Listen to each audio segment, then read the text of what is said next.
B, David and Marcus. It's time to check your eviction watches. It's the 11th hour of the 11th eviction and time is about to run out for one of you.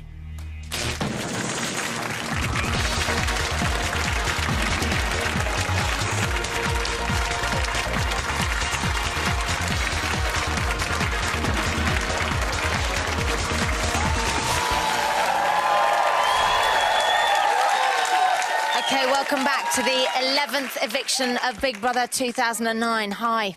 It's reckoning time for either B, David or Marcus. The results are in and I'm now going to talk to the house. Big Brother house, this is Davina. Are we? You're live on Channel 4. Please do not swear. I won't Davina, me darling. B. Hello. David. Hello, sexy. And Marcus. Yes, mate. The lines are closed, the votes have been counted and verified, and I can now reveal that the 11th person to be evicted from the Big Brother house is... Oh, God.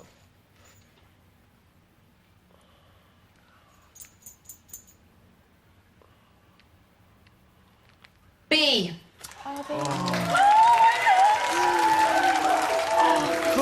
B, it's now time for you to say your goodbyes. I'm coming to get you. Oh my God. Oh. Don't. It's going to be good. It's going to be fun. Trust me. Come here. I'm Well, I'm sorry about everything. Well done, honey. Oh, don't be silly. Don't be silly. Bye. Have fun, babe. I'll see you soon. I'll see you soon. 10, 9, 8, 7, 6, 5, 4, 3, 2, 1. B, you have been evicted. Please leave the Big Brother house. I love you. B, you have been evicted. Please leave the Big Brother house. B, you have been evicted. Please leave the Big Brother house.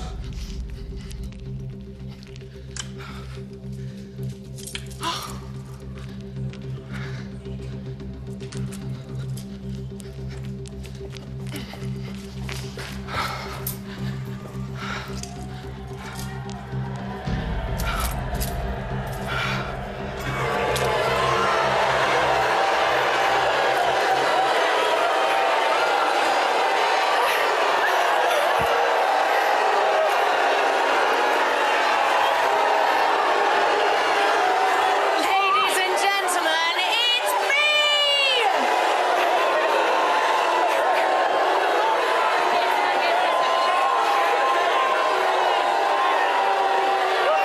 I can't tell you. The boos are deafening.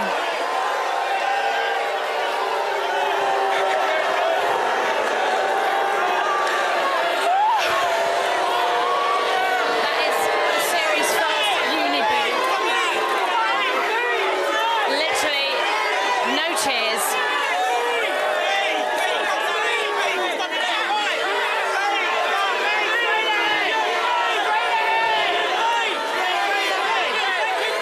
Okay.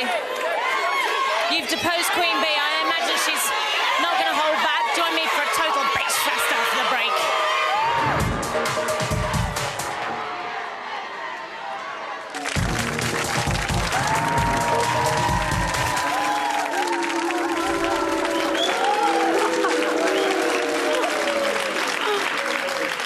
Welcome back to Big Brother, and please welcome B.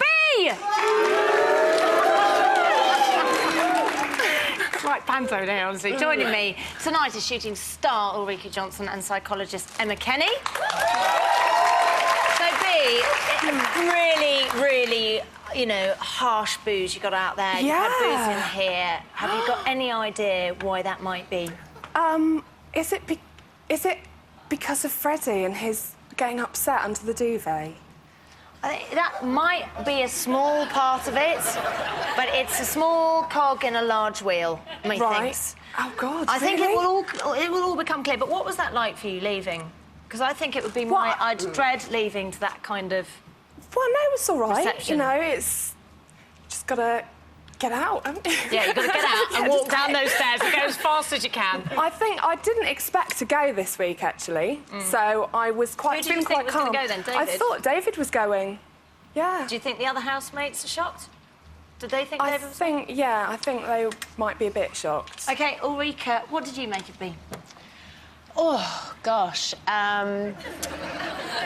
Duplicitous at much of the time and saying one thing and doing another. And I think, in a way, I get a sense from you that actually I'm not sure if you know who you are. So you kind of flipped from kind of playing one part or saying one thing and then going to someone else and doing something differently. That's very much the impression, certainly, that I got watching you. Oh, God. And I got the impression also that B didn't know what she was doing. Like, I think when you watch stuff back, you'll be quite surprised. But Emma, Right. as a psychologist, please help us. So we're all armchair psychologists. We like to think we know what's going on, but you really do. Tell us. Allegedly. I mean, I think it's interesting because one of the things that I've picked up from you and that others may have picked up is that you're kind of used to getting what you want in life. And because of that, when you enter a new environment where there are lots of different characters and maybe different cultural expectations and norms that are going on, those key characteristics you employ don't necessarily give you the best benefits. And I think that maybe there was more need for compromise at times and collaboration as opposed to that unilateral way of behaving. Right, Now, listen, I'm going to give you a chance to give us your side of the story in a moment, but I want to show you something that I think will make everything clearer. Oh, God. So when you went into the house, you went into the house as a hippie, free-loving, hippie, beautiful person. And then things changed a little bit, and we began to see a little different side to you. So let's have a look at that. Right? Oh, God. I believe in a hippie utopia. I think that my approach, which is to be, just honest and friendly and nice to people, is going to go down really well. And I think we're going to end up with a really positive, friendly house. He is a Yorkshire pudding, a bland Yorkshire pudding that is nothing without the gravy. And Lisa is the gravy. You'll be in the middle of talking to somebody. He'll interrupt with some completely banal comment, usually about Yorkshire puddings. What he's going to do is go to his local branch of Vivian Westwood and he's going to try and get a job. Good luck with that. I deal with negative people all the same. I try to get as far away from them as I can. Your complete aura at the moment, I just find horrible. B's actions have had a very, very, very negative effect. Like, I try to be a positive influence, like, every day. Oh, God. You little fucker. I think that Freddie is an absolute fucking tool. Will you change your opinion if 4 million people tell you the same as what I do? No. Everyone's going to be like, oh, poor Freddie, poor Freddie. Oh, God, what has B said to him? I think that the plan is to make me look as unpleasant and nasty as possible. Totally classless little rude, arrogant idiot.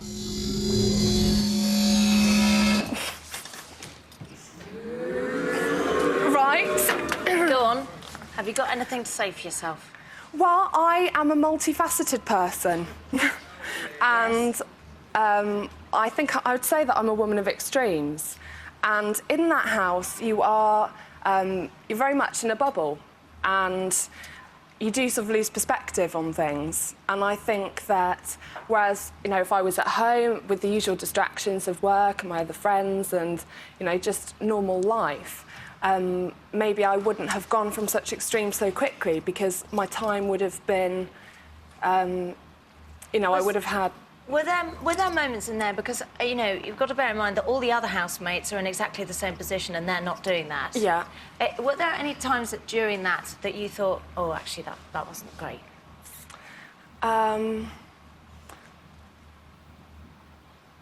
That's not great, B. You should have just gone... Yes, actually. No, it was all pretty atrocious. No, I'll be honest, and I think that... And obviously it's... Yeah, that does seem extreme. If I was watching that, then... obviously I know what it was like being in the situations and with the people, and I think that I was honest the whole way through. I think that there are people in the house who aren't honest, and maybe they come off a bit better. Yeah, but I don't like this excuse for honesty, because sometimes people go, oh, I was just being honest, but actually they end up just being nasty, but saying they're being honest, and it's not OK. No, I think that's one of the things that came across was the feeling as a viewer, and even as somebody who's been in the house myself, that you weren't being honest, that you would sometimes actually lie, or you would actually twist things and manipulate Twist it things. round. And Definitely and I round. think one of the most significant things about you, and maybe this series will become known as B Brother, because you made everything about you.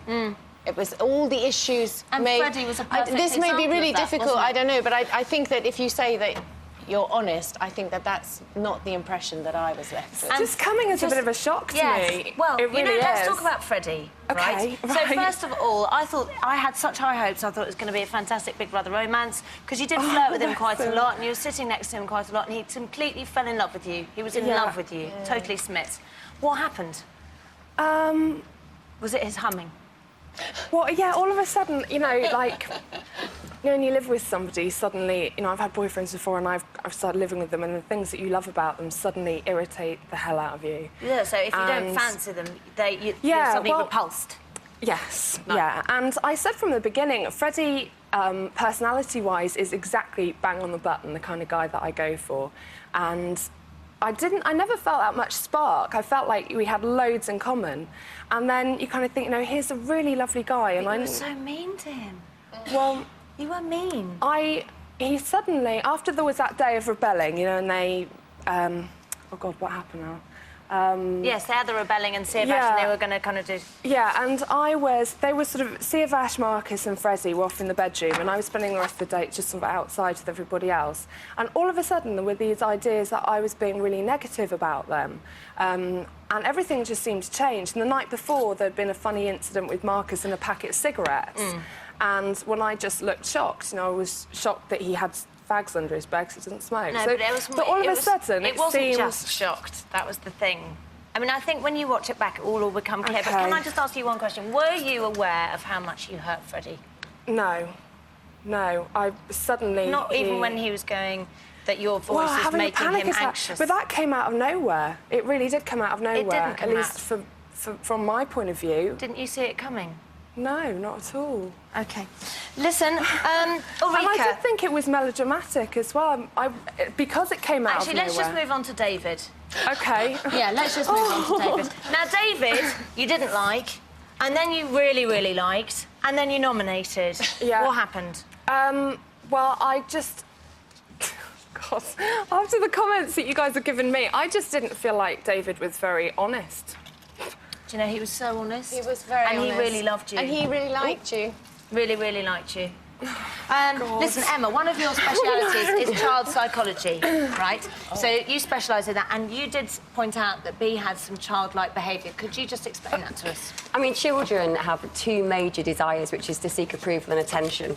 And I think you'd probably agree after watching some of these playbacks that one of the things that you crave is attention. And to a degree, you entered the Big Brother house not really knowing anybody midway through, so wanting to form alliances were really important for you. So you kind of gravitated towards Freddie.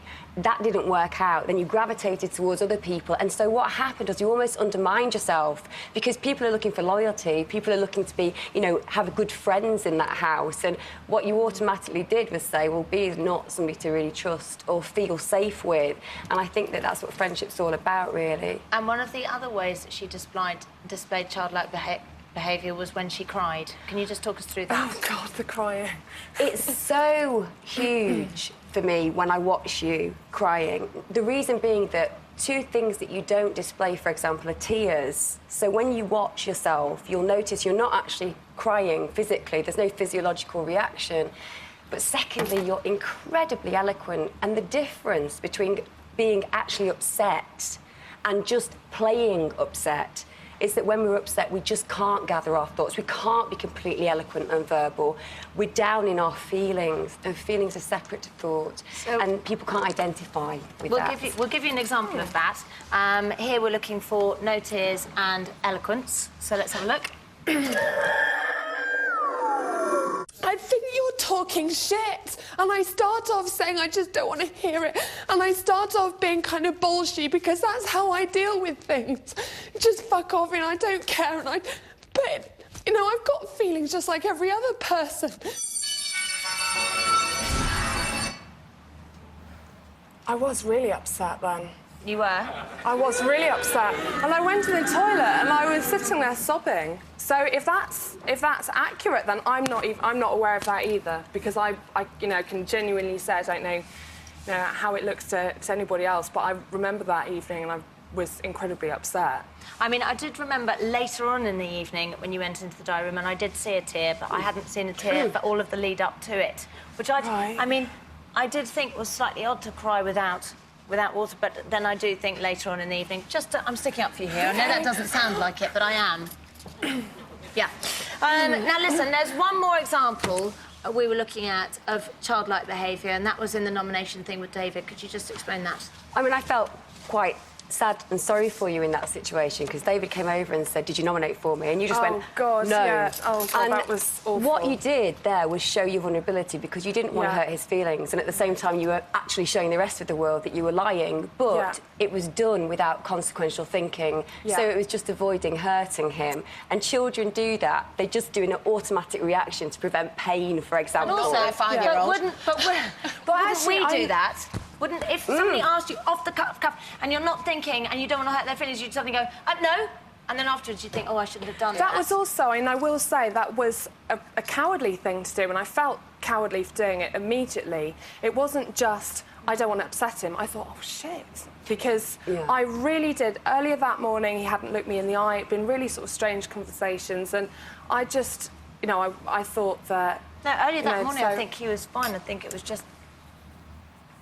Well, anyway, listen, you've got 4 kids, and we've been talking about childlike behaviour. Yes. So, what do you think? Well, there's a couple of things, because I find it so fascinating what you talk about. Yes. And I was thinking about this. I have a 5-year-old who's absolutely delightful, but she loves attention, but you actually kind of completely eclipsed anything that she could do in terms of bringing anything, any issue about you, no good or bad. You would come up and, like the day when people got messages, you were clearly upset about your mum, and I understand your feelings, but everybody was so happy, and you made it a sad thing. But I think that when you were saying about the childlike behaviour, there were moments too where you slightly became parental and telling people off, like telling Charlie off about, don't ever spit water in my face, when you kind of started play fighting.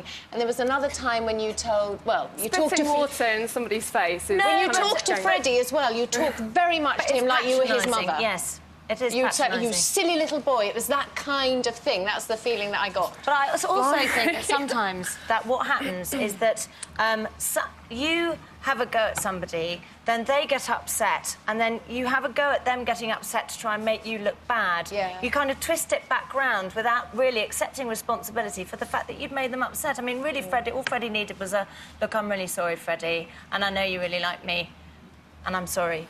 But actually, you had to turn it round like, he's trying to make me look bad. Can you see? Can you see that? Yeah, well, although that's definitely not intentional at all. No, I don't think it is intentional. But maybe that would be really kind of... Because, I mean, sometimes we're not aware of how we come across, and that might be really useful to look back. I've deliberately not looked back at my statement. You were quick. You won. You've got nothing to worry about. Listen, did you fancy Siavash on a lighter note? Yes, absolutely, you? yeah. Did you? He's a very, very fanciable guy. Why didn't you bloody do anything about it? Oh, because it's... You know how you like somebody enough in the bath. He is a really cool guy, very cool guy, and I'm attracted to loads of guys, and he is, just uber cool, really, really funky, lovely bloke. And, he's got the whole fashion thing. I love him with the eyelashes on tonight. He's great. But I wouldn't actually, even though I fancy him, I wouldn't actually want anything to happen there. What did you enjoy about your time on Big Brother? It's been a tough interview. I absolutely loved the whole thing, and I'm really shocked. I was definitely not expecting this. I think you'll learn a lot about yourself. And one more thing, who would you like to win? Charlie, without a doubt, 100% Who would you Charlie. like to win? Oh, I'm for Lisa at the moment. I love Lisa. Lisa, okay. That's very interesting. Okay, listen. I don't mind. I have said before on this series that, love them or hate them, you have been an extraordinarily brilliant, that's what I'm trying to say, housemate. Thank you so much. Here are your best bits. Thank you. It's me! It's absolutely amazing in here. I reckon I'm gonna be quite a good housemate. Bee's mum's really nice and like she's quite dipsy and she's funny. And that babe, oh, I love her. She's lovely. I've been waiting my whole life for my true love. Please find him for me, Big Brother. I'm being told by people that half-wit has a bit of a shine for me. Oh, really? I think very possibly me and B can create the Summer of Love 2009. Why do you need to get somebody to this point? Just piss off! Well, for this show, you've ripped my heart out and stamped it on the fucking floor. That's what you've done. He is a Yorkshire pudding. Do you nominate maybe? No. No, I'm not bothered. Obviously, I know now, obviously, that you don't like me. Oh, right. Got your number. I don't know who you were expecting to see, but I bet it wasn't me. I just hoped that it was going to be my mum. Stop taking the piss out of it, because she is a really good friend of mine. Never thought I would say it, but roll on Friday, I might be going home.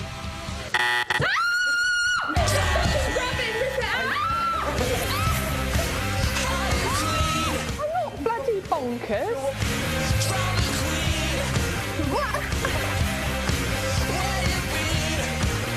I kind of feel like I'm just in a little house with my friends. I think whenever I leave, it will be really, really weird going home and thinking, shit, actually, I was on Big Brother.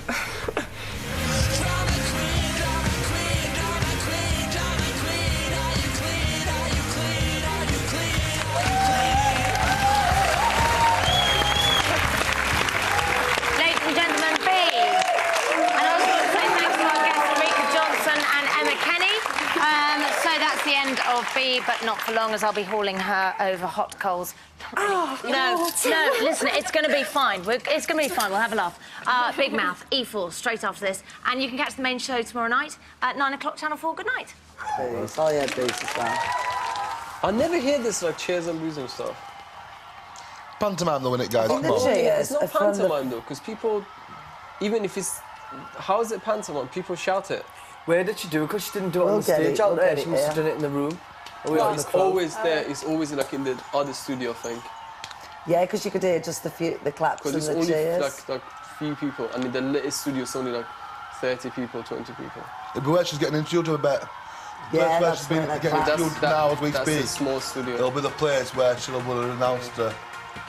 But it looks like it's outside when you see it on telly. I don't know how it works. I mean, it changes from year to year. Where the interview is, you know, when you come in and there's that big screen behind you, just next to there. Yeah, it's going to be just as you come off the walk. If you think about it, if you had 200 people back here shouting there, you won't be able to get a clear sound. Oh, no, I know for a fact that well, hopefully the walk's a bit so I can quickly light a fag.